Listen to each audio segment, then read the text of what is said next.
1 นาทีของเรามันคงไม่เท่ากัน1 วันของฉันมันเนิ่นนานเกินไป1 เดือนเหมือนมี100 วัน1 ปีจะนานเท่าไรเธอจะรู้บ้างไหมกับการเฝ้ารออยากให้เธอเคียงข้างกันจับมือฉันเดินก้าวผ่านคืนวันที่มันโหดร้ายเธอคือคนสำคัญที่ทำให้ฉันมีกำลังใจคิดถึงเธอรู้บ้างไหม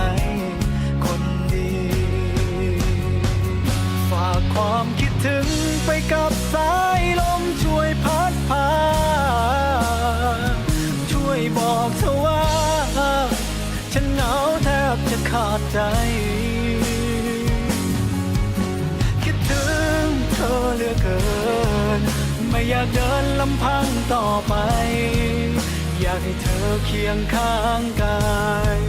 ผ่านคืนวันที่เหงาใจไปด้วยกัน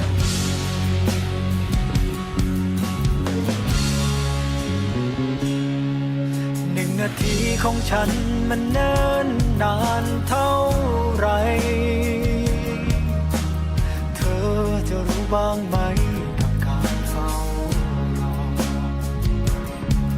ความเหงาก็กินหัวใจโทรหามันไม่เพียงพออยากขอให้เธอโปรดจงเห็นใจ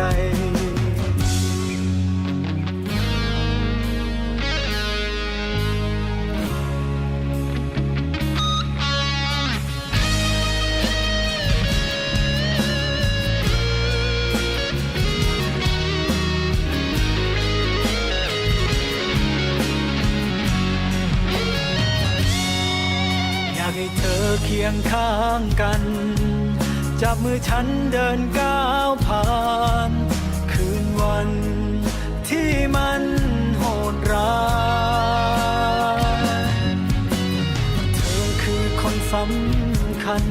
ที่ทำให้ฉันมีกำลังใจคิดถึงเธอรู้บ้างไหมคนดีฝากความคิดถึงไปกับสายลมช่วยพัดพา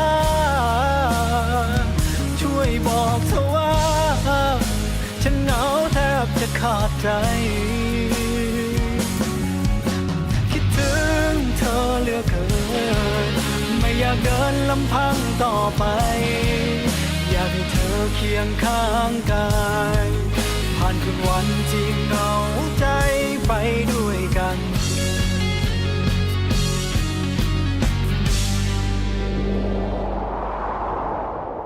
ฝากความคิดถึงไปกับสายลมช่วยพัดพา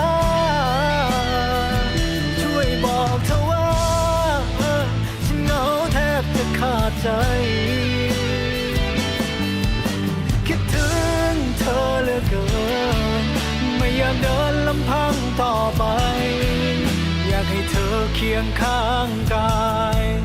ผ่านคืนวันที่เหงาใจไปด้วยกัน